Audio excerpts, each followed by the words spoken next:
Chair, we're now live. Good evening all, and a warm welcome to those attending this evening's pension meeting, and for those watching live on the Council's YouTube channel, Hillingdon, London. My name is Councillor Stuart Mathers, and I'll be chairing this meeting. Details of the business to be considered today is shown on the agendas, and copies are available online underneath the live broadcast. At the end of the public part of the meeting, the committee will move to discuss any confidential matters. The live broadcast on YouTube will be cut, and any members of the public present in the room will be asked to leave. A few bits of housekeeping. We are not expecting a fire drill, so if the fire alarm does go off, please follow officers to the fire exits and out of the building at designated meeting points. Also, a polite reminder to please switch off any mobile devices, putting them to silent before the meeting starts. For those online, some other bits of housekeeping. Please ensure any mobile phones around you are kept on silent and keep your microphones muted when not speaking. Only one person may speak at a time, and I, as the chair, will call those to speak. Finally, a reminder to anyone speaking tonight that your voice will be only audible online if your microphone is switched on. Therefore, please do switch it on before you speak. Before we move to the first item, the committee would like to publicly thank Claire Scott for her support and service as our independent advisor, all the work in recent years in supporting this committee and previous committees. So I just wanted to say thank you very much on behalf of all of us, and this is your last meeting with us, but I'm very sure that it will be one of the many enjoyable ones you've had with us.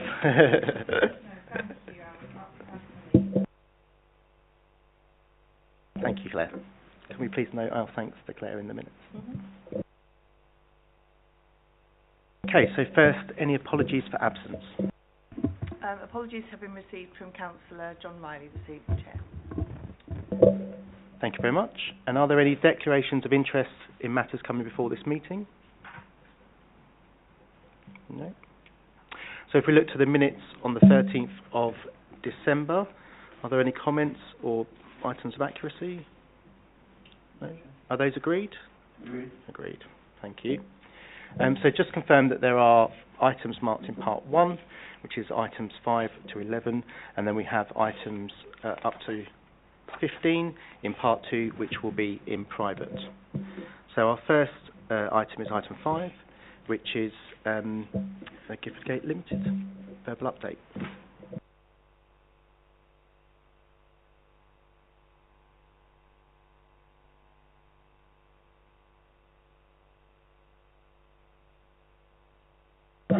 In that case, that was a verbal update. So this is your last meeting with us. Thank you very much. Yeah, I will say that we have Mariam George with us as an observer. Welcome, Mariam. It's very nice to have you with us. But yes, the meeting will continue forward. You're very, very welcome. So we are moving on to the administration report, which is item 6. Tunde, would you like to? Thank you, Chair. Just a quick rundown of the summaries of the administration report. KPI is still 100%, and Hampshire are doing very well as far as we know.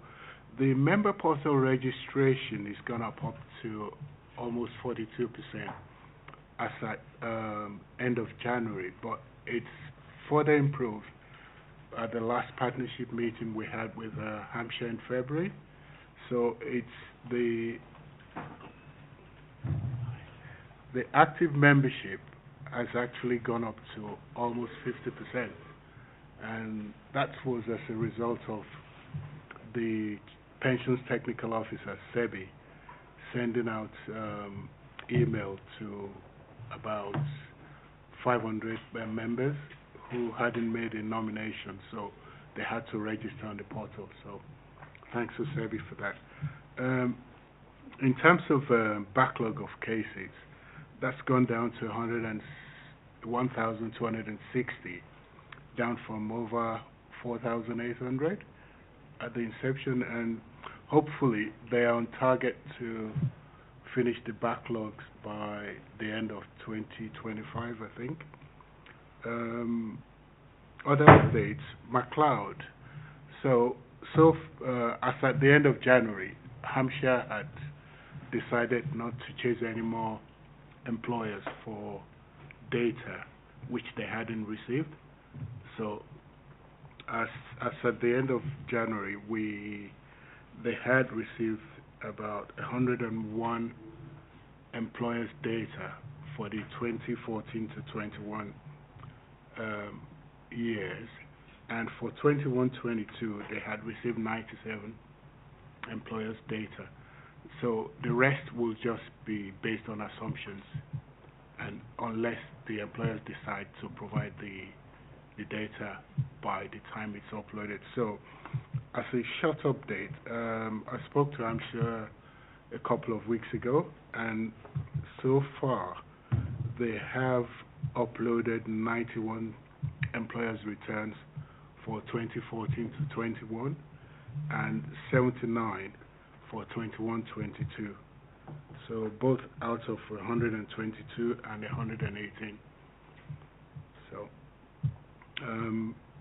the cybersecurity compliance report statement for Hampshire was approved in December.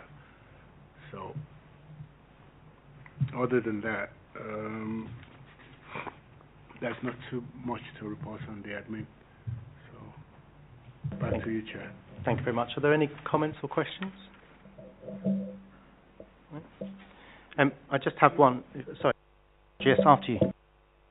It's just one thing. I think it's unusual for pension administrators to get compliments, and this report shows that not only did Hampshire get compliments, they got 3 compliments, and I think that's a reflection of Andy and the team. You know, we're getting a very good service, and I just wanted to note and congratulate Andy that the customers are happy with the service. Thank you, Roger. Claire. Linking into a comment on the risk report later about employers and the risk of employers, that is a big part of any administration function. And one thing I'd like to suggest going forward is greater visibility of your monitoring and reporting. I know the team are doing it, but it's maybe just highlighting some of the key areas and future for committee and board, so that the committee get that reassurance that it's happening, and if and when you need to really escalate, then you understand why. I think it's the 2 points for me. One is, I suspect now with the historic backlog that now we're getting towards the smaller numbers. I know 1,200 is still a fairly large number, but as we get into small numbers, that some of those bits of information will be a little bit harder, I'm assuming, so that the progress won't be as quick as it has been on that initial 4,000, because Hampshire really did go sort of full pelt on getting that number down quite quickly, and it was to be done over a significant period of time. And the second one, I wonder what impact there might be on our resourcing as officers are now trying to chase the final bits of information from McLeod, if that will be a substantial impact or if it's quite minor.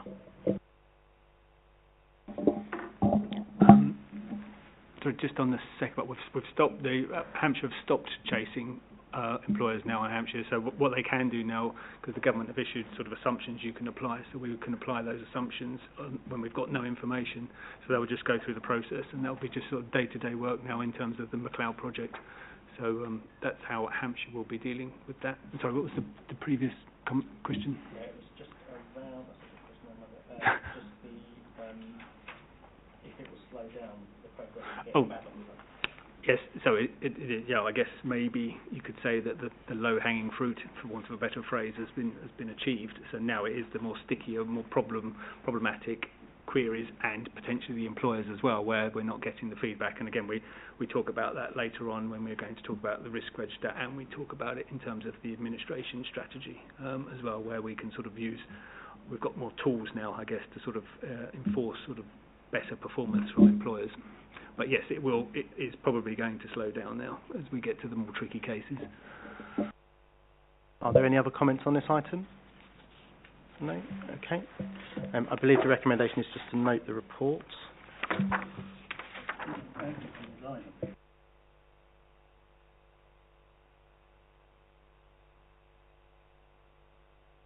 Is there any comments from Andy?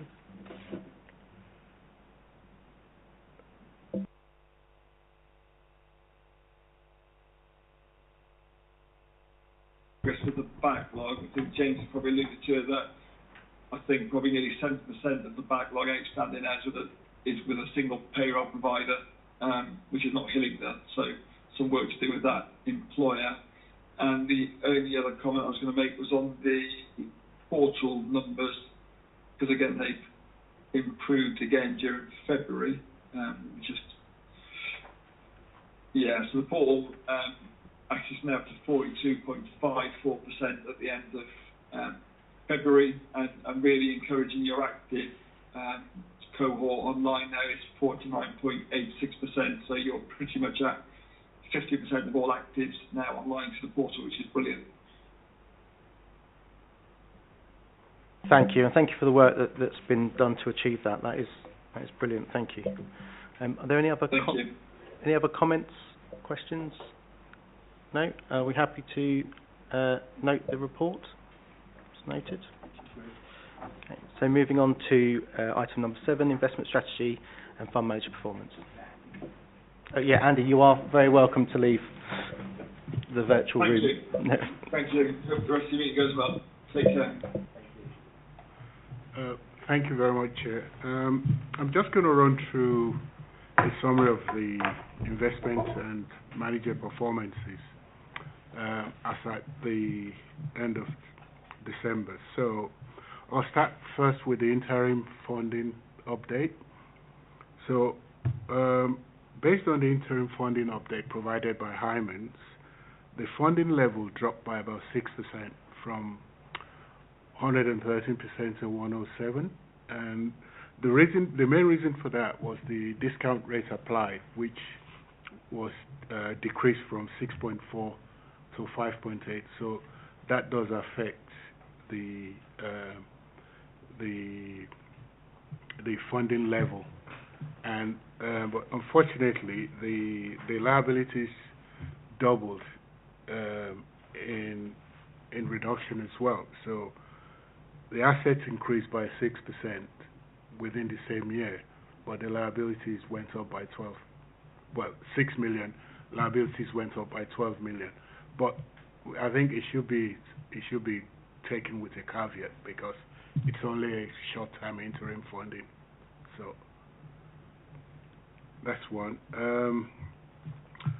In terms of performance, the whole fund outperformed its benchmark by almost 1%, 0.9% in the quarter under review, and but all long-term measurements were behind the benchmark. So we're looking at 1, 3, and 5 years. They were all behind the benchmark, albeit slightly. Some of them less than 1%. And in terms of manager performance, LCIV excelled in the quarter under review, as Sylvia might know. So the private debt and the MAC funds really performed admirably in the quarter under review. They were the best performers. And long-term periods, 1 to 3 years, Macquarie has been very, very proactive and very good, and they still maintain that. If anyone would cast their mind back to September, they were very good, and they've sort of maintained that performance as well. So, and I'd like to mention Ruffer and Bailey Gifford as well, under the management of LCIV. I think for a while, Bailey Gifford particularly hasn't performed well, but they both outperformed their benchmarks in the quarter under review. So maybe it's a turning point for us, and we'll maintain a watching brief on both of them. In terms of asset allocation, we're underweight multi-asset credits and overweight in property. And the reason we're largely overweight in property is because of the reallocation of the change in the benchmark. And so that has been addressed as well, because EASIO, along with the officers, are looking into reducing the investments in pooled property fund, especially UBS. So that will rebalance the overweight position as time goes by. the same thing with index-linked gilts. That is slightly overweight as well, but we are looking to reduce that as well. The overall fund value went up by about 64 million in the quarter under review. So I think that's about all in terms of the summary. Back to you, Chair. I think it'd be useful, so we are talking in detail about the strategy and the changing of allocations, etc. in part 2. I think it would be useful to get a little bit of context on the markets as a whole. So is this just a quarter that's been a good quarter overall, and it's just a blip in the, or is it a general trajectory up? What's changed in this quarter that apart from the individual manager performance, that just gives us a bit of context around performance? That would be quite useful to find out. Andrew? Yeah, I can provide our comments, and I'm sure Claire and Sylvia have others as well. But I think so. Q4 was a particularly good quarter for pension funds and the environment they invested in, and that has continued through January, February, March this year. And I think the key thing behind that is that you saw, we've talked about this in the past, but inflation's been high, as I'm sure everyone knows, and we saw it start to come down quite markedly over Q4 last year. And so what that meant, it gave better certainty and visibility on the future path of interest rates, so both in the UK, but in the US and Europe as well. And the markets reacted very positively for that. So in Q4, you saw equity returns of between maybe 5 to 10% of that order, so quite strong single-digit returns. You saw yields come down, both of which are good news for the Hillingdon Fund and other public sector pension funds. So you saw bond yields fall, longer-term yields fall, and bond prices go up. So a good dynamic for pension funds, and that continued throughout the course of the early part of this year. So much for the same kind of reasons. So we continue to see better visibility on the future path of interest rates. And I think the easier view is that there will continue to be bouts of volatility along the way. So kind of sharp bursts of dislocations and bouts, but we're starting to see a bit more kind of certainty in the market, which I think is good. Claire?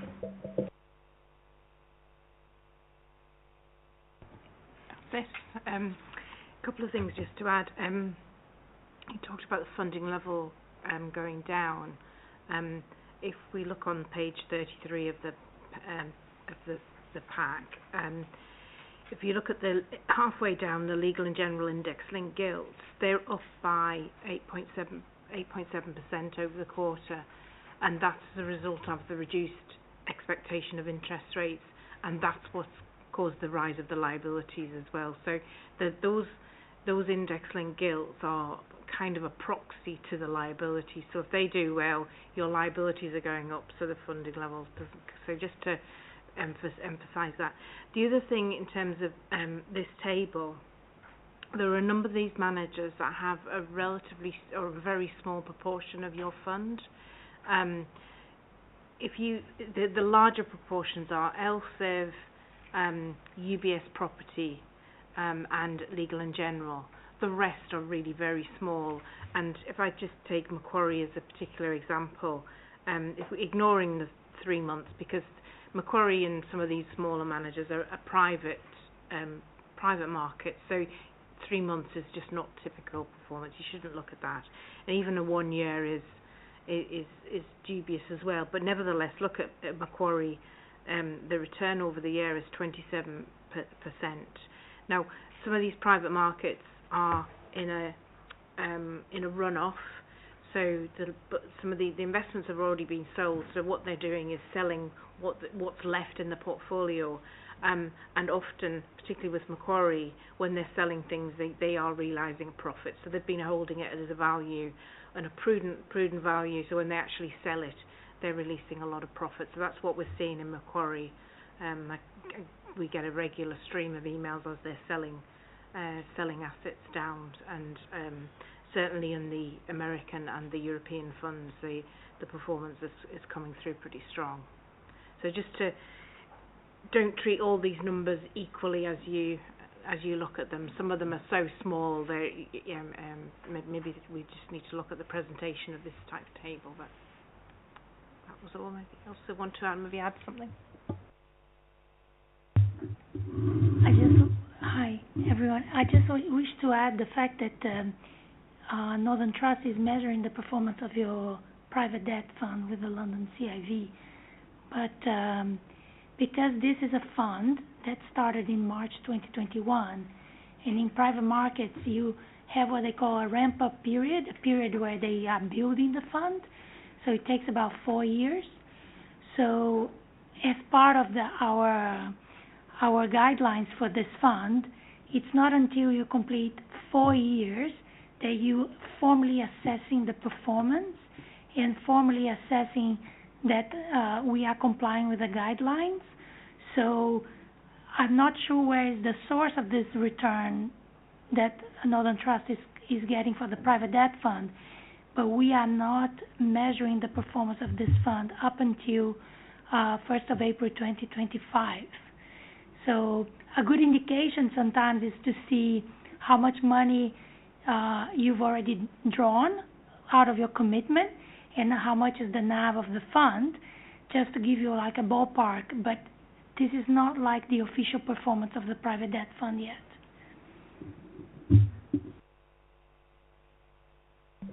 Thank you for that clarification. That's really helpful. I do think we'll continue to work on how this information is presented, how we can make sure that we don't disproportionately look at a small allocation, for example, that we don't hone in on one or two managers overall. I think it's encouraging to hear that although the volatility is expected, that our strategy around putting more into equities is, although it's not risk-free, it looks on the upturn. And I know as a committee we're particularly keen to see growth over the next 3 years, not at all costs, in a risk-managed way, but in a way that can see some return. I do find the inception column the most useful, and I did note before the meeting that it would be useful for us where funds haven't got to their 3-year point or 4-year point, whatever the measure might be, that we just have the dates in there rather than zero values, so we can get a sense of how young they are as a fund to us. But my question was, with those that have measured negative values since inception, they are the younger funds generally. How many quarters would you expect for it to then start to turn positive? So I guess if that's not too complicated a formula to work out, but I guess over a year we would then expect to see some of those numbers start to turn, depending on the length that we've been with them. Because I'm just concerned that with one or two we really haven't made the movement that we expected over the previous and the current, or the previous different strategies. So it'd be useful to get a sense of how long it would take for these things to turn around. It probably depends on which normally the private markets, as Sylvia mentioned, where you're investing a lot of money up front. You're putting the money in the ground, and it takes time to invest fully, and it takes time to then deploy it, etc. And there's a lot of investment that goes in before you start seeing returns. So it could be 3 or 4 years before you actually start seeing positive numbers. Are there any other comments or questions on this item, James? I just wanted, again, just to sort of highlight the volatility and how perhaps it's not perfect to sort of concentrate on a quarter, just sort of with some slightly updated figures, because asked sort of Tundi to pull off the fund value this morning, and it's at 1,295,000,000, so again up another sort of £30 million on that. And our funding level we ran at the end of February is 115%, whereas it's 107% before that. So it does jump around a lot. So again, I would just say just take with it sort of an element of sort of note that quarterly movements are volatile. So and perhaps we should be focusing on the sort of longer term numbers. Hopefully we'll see the same proportional jumps across the longer term in order to get the fund sustainably fully fundable. If there's no other questions or comments, committee, are we happy to note that report? Yep. We're moving on to item 8, the responsible investment update. Thank you, Chair. This report provides regular updates on the voting and engagement activities by LGIM, LSIV and LAP. We obviously only deal with organisations beginning with L. There are a couple of actions required in this paper. Firstly is to ratify the decision of the pension subgroup, which was then approved by the Section 151 officer to not proceed with the 24-25 UK Stewardship Code signatory status.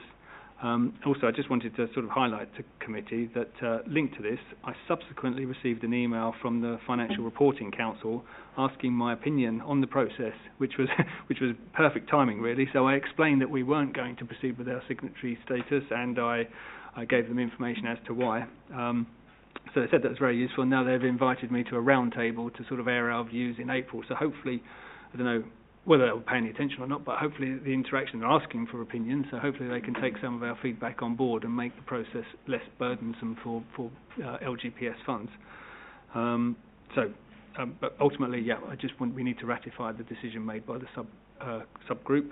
The second item is to note the 24-25 LAP fee increase. I'm assuming we agree this is not a material change and we will continue with membership, but obviously happy to receive clarification from the committee. Next, I thought I'd mention it would be useful for committee to get an update on the LSIV Responsible Investment Team and to see some examples of their work. So I distributed a video to the committee and board in advance of today. Hopefully everybody got a chance to view the video. And of course we've got Sylvia on hand to answer any questions from that video. So with that I'll pass back for any questions. If I work through the first two that you've mentioned, and then we'll ask the LSIV team to talk a little bit about how they're updating us, and the video was very informative, and I love videos, and the more of that the better really. If we can get a whole report on our pensions investment in video, that would be brilliant. But I'm not asking for a media team at all. So firstly, ratifying of the pension subgroup decision, I think if I can summarise our thinking, and please correct me anybody on the committee who would disagree, but we have felt that an annual renewal, evidencing things that we're already doing, is very cost inhibitive because of the cost of doing that. So if anything at that round table, if we can echo, if it was a 3-year standard or a longer period, it would make it more proportionate in terms of cost and evidencing for the accreditation. Are there any other comments from the committee on that? Are we happy to ratify that decision? Agreed? Yeah. Okay. And as James said, the maintaining of the LAP membership and seeing the fees as immaterial, are we happy to note that? So agreed. In which case I'll hand over to the LSIV to present, talk a little bit about how you're communicating with us. Thank you, Stuart.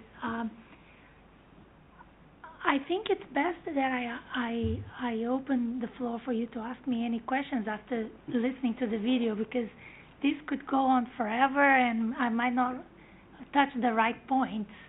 So, I mean, just in a brief summary, we have,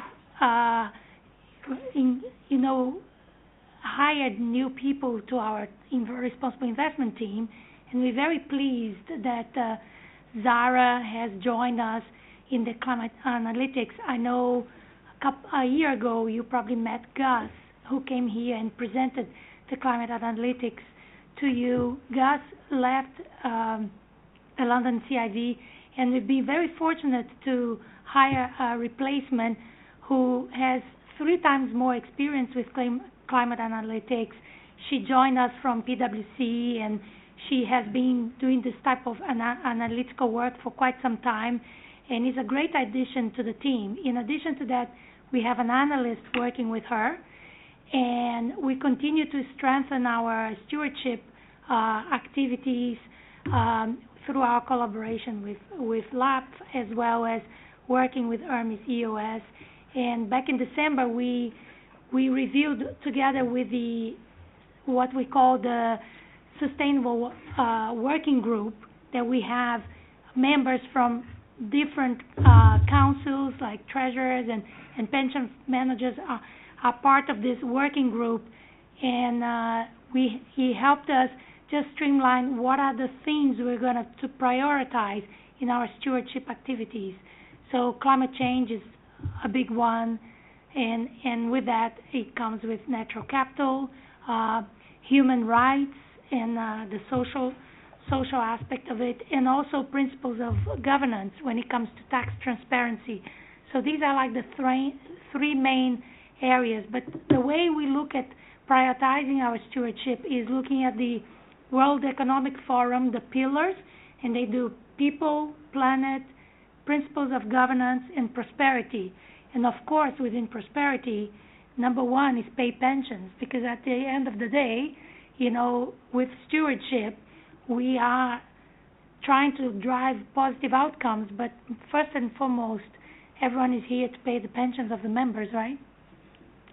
So, is anyone has questions for me about that? I'm going to pause so that I don't ask the first question and see if there are any others. And that's from anybody in the room if you'd like to make comment.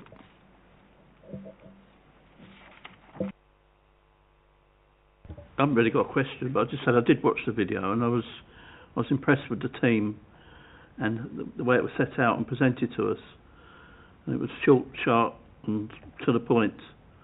And good luck. I mean, it'd be good to get updates throughout the year as well, and how they're progressing with their stuff. Because, as I say, they set out a very encouraging presentation, and yeah, I was certainly impressed. Thank you. We'll probably be issuing a short video like that soon after the end of May, when they publish our annual stewardship outcomes report. So that is a document that is made available on our website every year, but it gives you case studies of the actual engagement that was done on your behalf on certain investments for each of the funds. So once this is a bigger format, because it's a publication that has several pages, but what we'll try to do is to extract some highlights from that documentation and just make it in a video, because it's easier to consume and it's easier for you to see. Claire. Thank you. I noticed in the video it was highlighted a case of BHP where EOS had suggested voting. So EOS is your voting and engagement provider. They'd recommended voting one way, but then there's a LAPF recommendation to vote the other way. So I'm conscious that LAPF issue a relatively small number of voting alerts each year.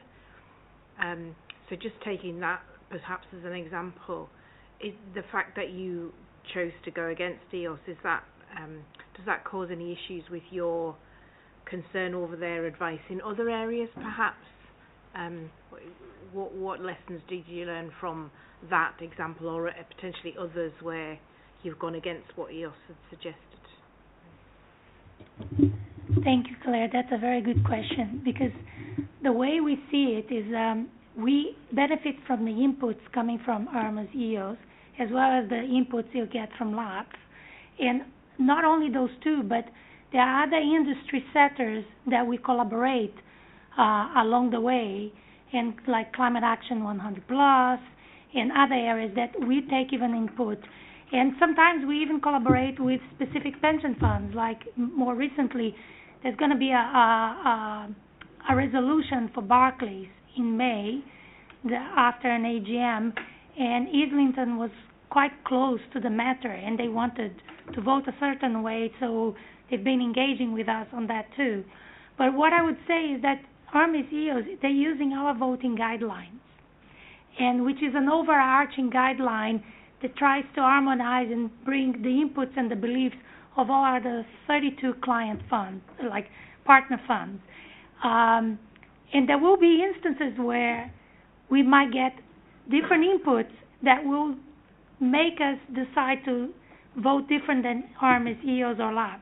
But what is very helpful is that we have 3 or 4 members of the investment team that when they diverge from a recommendation, they get together and they write it down and they document the rationale for voting it differently, and they keep that. And once every 6 months, because these votings are usually seasonal, so there are like a couple of months in the year, there's a lot of them, and then it dies down. So to make it more meaningful, every 6 months we send a report to James and say, these are all the votes we did on your behalf, all the resolutions, but these are the ones we voted for and the ones we vote against.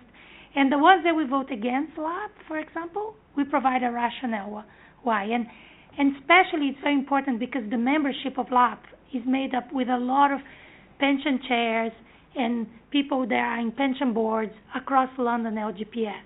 And because they're closer to those recommendations and they are more engaged in those topics, we think it's important that they have a reason why we are voting differently in some instances. I hope that answers your question. I think for me that shows the progression of where we were. So part of the reason I believe that we also didn't go for the stewardship code was because we were confident in those partners that we have who are working towards our values that we spent quite a lot of time setting. I can't think how long ago it was now, a few years ago.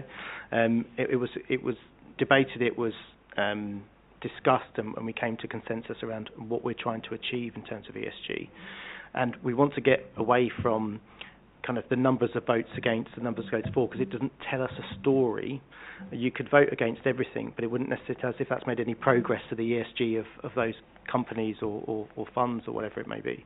So it's really useful to have different ways in which we can digest it. And I know there's the scorecard that we've had with the annual kind of review, and for me it's an ongoing dialogue with different fund managers, with different partners, to make sure that the story is coming across us to the House, so we can challenge some of that thinking to make sure it's in line with our values as a fund. So I think it's good progress, and I think for us, translating the numbers on the page is extremely important.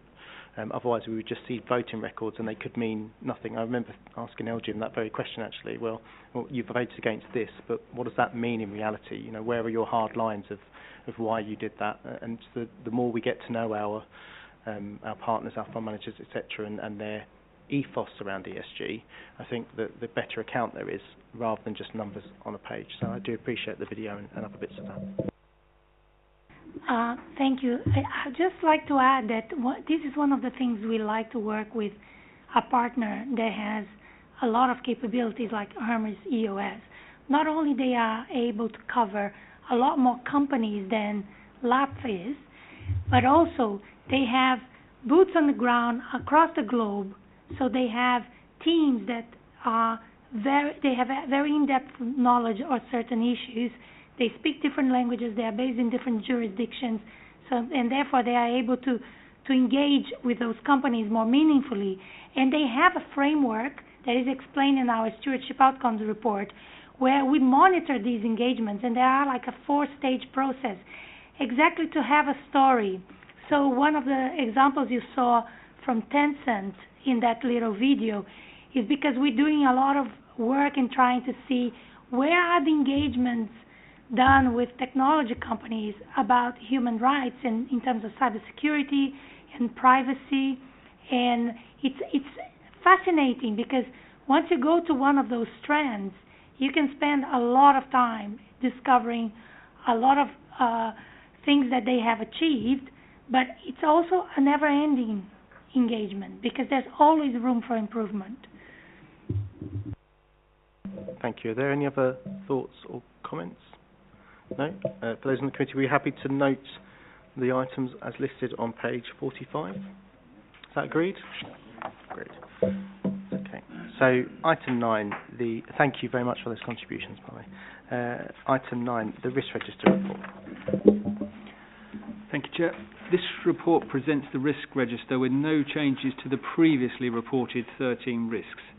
I have, however, added a new risk relating to the failure of employers to deliver timely and accurate employee information. You will remember we benchmarked employer performance for the 22-23 annual return, with the results being generally poor across the board. We're also trying to clear the inherited backlog work from Surrey, which is progressing, but now we're getting to the point where we're getting to the last cases. It's not progressing as quickly as expected, and a lot of that is due to a sort of one payroll provider who provides services for a number of schools. We discussed this at the last pension board meeting and highlighted that the administering authority, so the pension fund, will need to assess employer performance again for the 23-24 returns, record the results, and then decide whether the failure is so serious that whether we should actually report some of these employers to the pensions regulator. I should highlight, though, for the record, this is not new. Our ability to assess this performance is mainly due to the proactive and approach by Hampshire and their reporting network. This was not the case with the previous two administrators. Furthermore, employers are not used to being pushed in this way, so we will need to change their mindset in terms of being more efficient. It was the same, if not worse, in the past, but it's just now it's being highlighted by the current administrator where it wasn't with the previous administrators. To that end, I thought it would be prudent to add this risk to the register and give it a rating of B2, which is high likelihood because we know they're not performing, and also a high impact from a reputational, should we actually report them to the pensions regulator, it will be a good, not very good from a reputational perspective and potentially financial. There could be fines attached to it from the pensions regulator. So with that, I'll pass back for any questions. Take any questions from the room? James, I note on here that we're doing a lot to engage with schools, which is a predominant number of employers that we're trying to get extra information from. Do we feel that we've confidently communicated that the standards have changed because our administrator has changed, and it's not just us, particularly pushing on certain employers? We regularly communicate through sort of email, etc., but also Tundi and Sebi attend the schools forum as well, so we actually have the people in front of us, and that's well attended, so all the schools turn up to that. So Tundi and Sebi stand in front of them. We've had Hampshire come down to the schools forum as well and do presentations, and obviously Hampshire provide online training sessions and update sessions for all the employers, which in the past some have been well attended, but the recent batch haven't been well attended, so that's dropped off again. So yeah, we're doing an awful lot, and an awful lot more than we would have done previously, but we are hands-on. We're also sort of talking a lot with the chair of the school forum, and she's sort of on board now, and she's sort of getting the message across as well, so she's almost like our sort of person on our side in their camp. So now we've got a friend in the camp, if you like, who's sort of saying that. So I think there's been a lot of change. I think the last forum was very positive. Tundi was reporting back saying that the forum was very positive in terms of their response, and they're beginning to get the message. They just have to deliver the results. Thanks. Yeah, certainly. One of the things is that the schools are dealing with two pension schemes. They seem to have a more proactive attitude towards the teachers' pension scheme, and the sort of problems that we're experiencing are generally not the problems that happen with the teachers' pension scheme. They are the same problems that happen across local government, and I agree entirely with James. It's about changing the mindset and getting people within the schools, the more senior people, to actually focus on the fact that the LGPS is as important as the teachers' pension scheme. I think it's that change in mindset, and I think as time is going on and greater scrutiny is taking place of the accuracy of our records, it's important that we now start working on this to avoid having any reputational damage, as James has said. So certainly this is picking up the discussion on this that happened at Pensions Board, and we certainly welcome the way that the officers have taken this forward. Are there any other comments? No? One of the comments about, I think it's 10, being able to pay. Just to double check, the 6.7% is due to be paid from April, and everything is organised, set out. We're all set up to actually pay that, and there's no strain or problems with the fund. There's certainly no strain in terms of the fund being able to pay it, and Hampshire, that's part of their work they're doing now is putting through the pension increases through the system, so that's just part of their day-to-day sort of, well, not day-to-day, their annual sort of work plan, and this is the time of the year obviously when that piece of work is done, so that's just on course and business as usual for Hampshire. Thanks. Thank you. With the conversation we've just had, are the committee happy to accept the risk register as is? Thank you, including the extra one. Thank you. So item 10, governance. Thank you, Chair.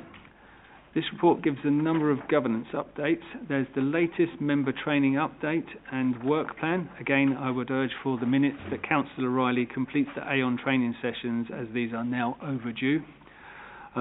We also have an update on the conflicts of interest policy, which has been reviewed by Claire and involved some rationalisation and also updates in line with the new General Code of Practice. We brought an updated administration strategy to the last committee meeting, where it was agreed where the strategy itself was agreed, and that it should be sent to all employers for consultation.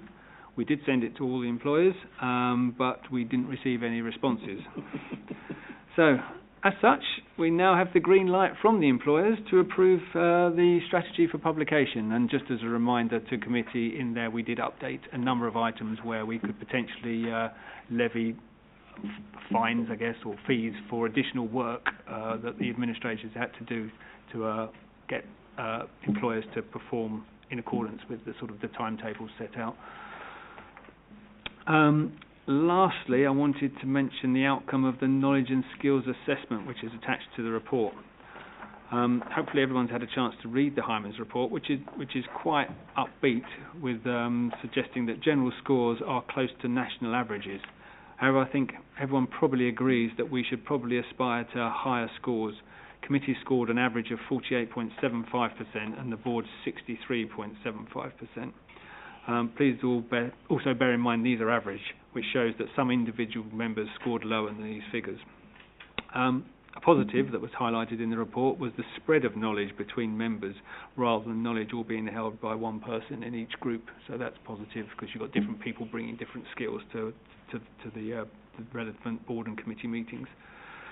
The process did obviously highlight knowledge gaps, and individual scores reflected that. Those individuals, I haven't named anybody, but those individuals are aware of their own scores and gaps when they got their results. So I would ask that if individual members could therefore revisit the Aon sessions where they needed to bolster their knowledge. Also attached to this report is the training plan for approval. This covers some of the gaps in the assessment, and also refreshes other areas. The aim to provide committee and board with a foundation to comply with the new code and give them the skills and knowledge to fulfil their duties. With that, I'll pass back for any questions. Are there any questions? No?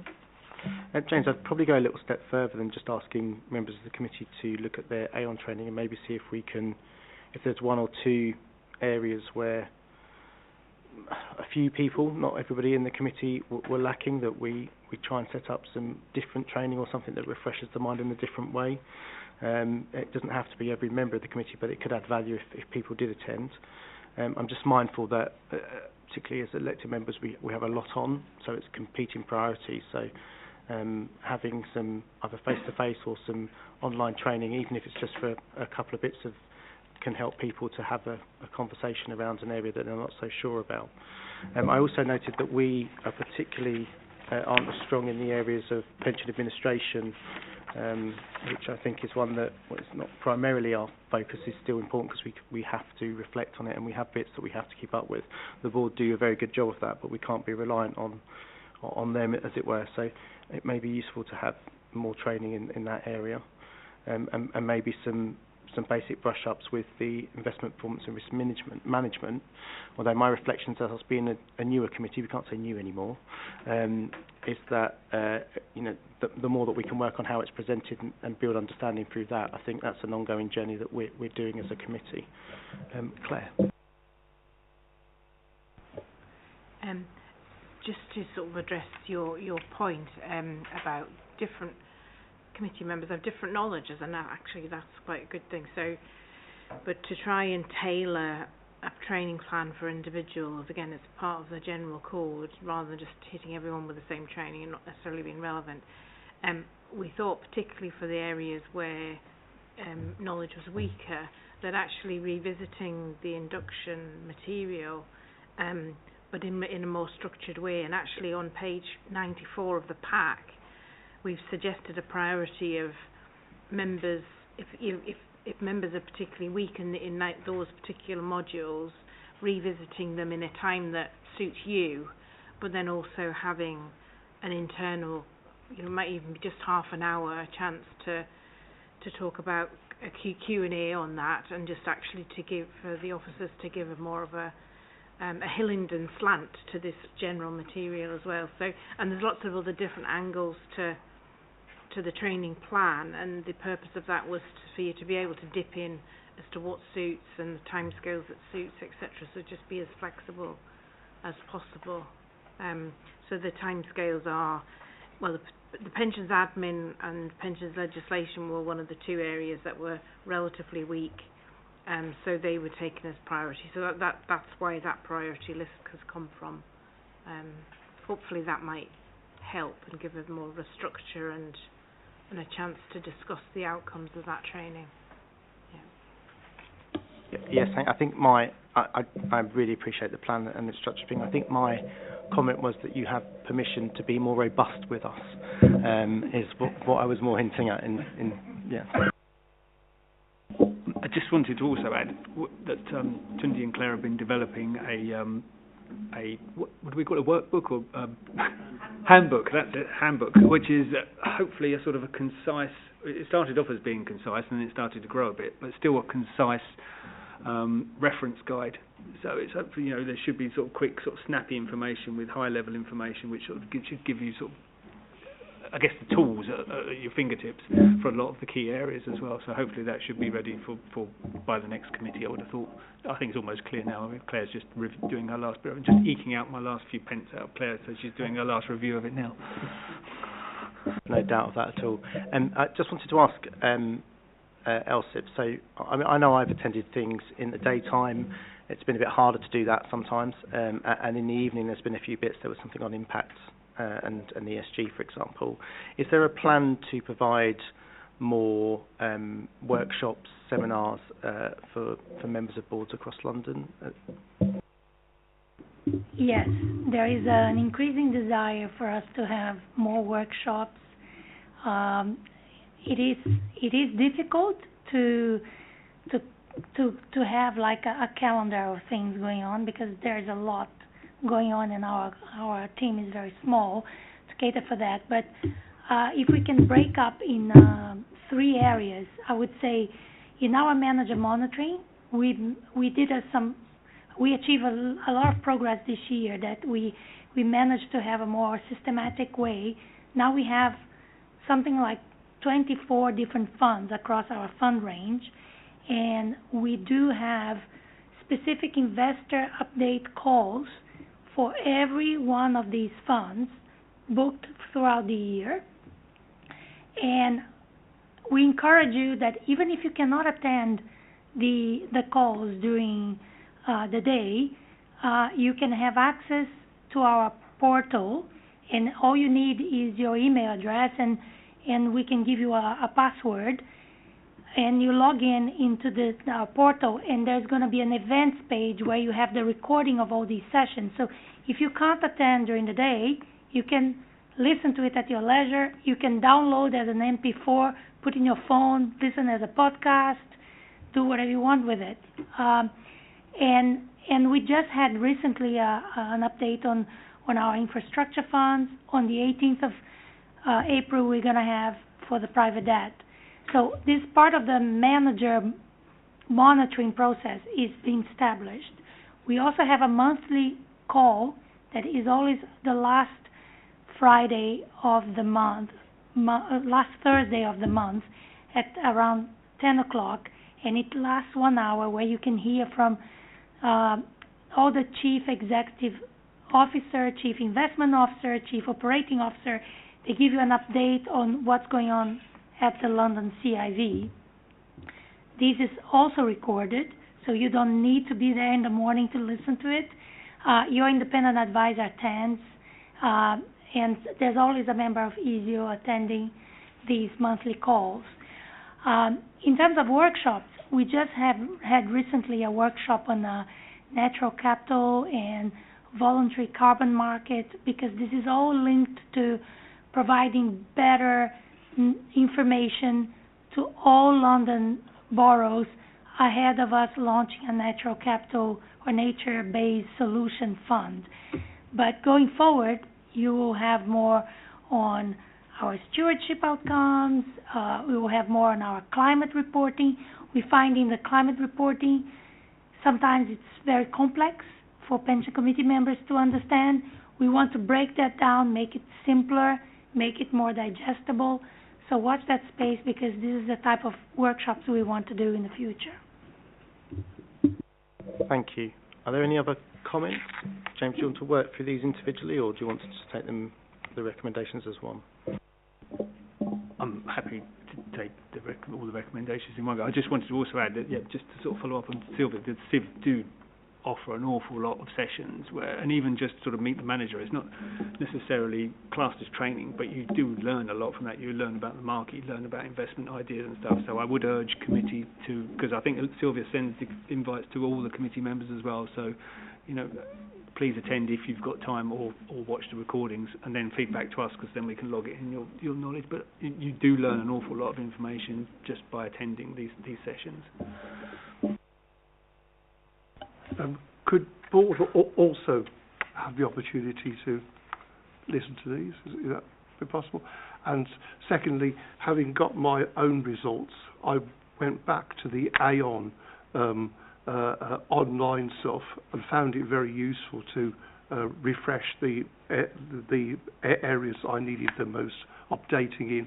But it would be helpful if James could circulate how to do that, because I had to go back through quite a few emails to actually find how to log on to it. It's still there, and we've still got access to it. Yeah, I can resend the email. It's just an email with the video links attached to it, so we can resend the email, so it's fresh in everybody's inbox again. Thank you. Thank you, James. Yes, Claire. James, I was just going to suggest we add the dates for as per the training plan, and the links to the Aon in the handbook as well, so everything's in the same place. Would be helpful, perhaps. I've made a note of that when I do the review. Much appreciated. Looking forward to the handbook. It's generally looking forward to find out what terms I have always misunderstood. So thank you very much for those contributions. That's really, really helpful. There is obviously a challenge there to committee and I suppose and board as well for topping up on our training, to looking at the areas where we feel that we have less knowledge base, and using the full range of videos and recordings and events where possible. I must admit that going to the Bailey Gifford event was extremely helpful to get a sense of where they were, to get some context behind the numbers that come on the page. So and I know I'm not expecting everybody to attend everything that's available, but just going to picking the best event to go to that would help expand your understanding is definitely worthwhile. Committee, unless there are any other comments, are we happy to approve the recommendations? No. Thank you. So moving on to the annual report of Pensions Board. Roger.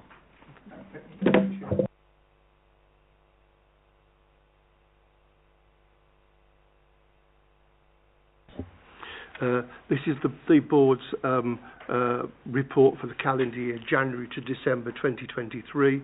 One of the things that was a significant change during the year was we began to have regular attendance from Hampshire Pension Services, because obviously we are quite interested in the detail of the work that they do. We found that very helpful indeed, and it's, as we say in the report, it's not only meant that we're able to actually understand what Hampshire are doing better, but also it's an additional layer of governance and scrutiny added to the role of the board. The report sets out our key achievements for 2023. It also flags up that there are significant challenges coming up. The most important of which I think are the Pensions Regulator's Single Code of Practice, the Good Governance Framework, the Pensions Dashboard Programme, the Data Improvement Programme, and the continued implementation of the Cloud and GMP. On the Single Code, we I think are going to get a report to Pensions Board in May on how the fund is planning to approach in ensuring our compliance with that. finally, I'd like to thank the Pensions Committee, the officers, advisors and fellow board members for their cooperation and support during my time as chair. I look forward to helping the fund address the challenges we expect to face in 2024. Thank you, Roger. And we also share our thanks to all the board members and the work that you continue to put in. And your presence here shows the strong working relationship we have, but also your support in helping fine-tune us and being a strong, critical friend. And I do welcome your contributions through these meetings. So thank you so much, all of you. And thank you, Roger. Are there any questions or comments? No? Are we happy to receive the report? It's noted. Thank you. That is agreed. We are now moving into part 2 of the meeting. We've finished the public part of the meeting, and the committee will shortly move into the private session to discuss matters which are confidential in nature. The YouTube broadcast will end, and we kindly ask any members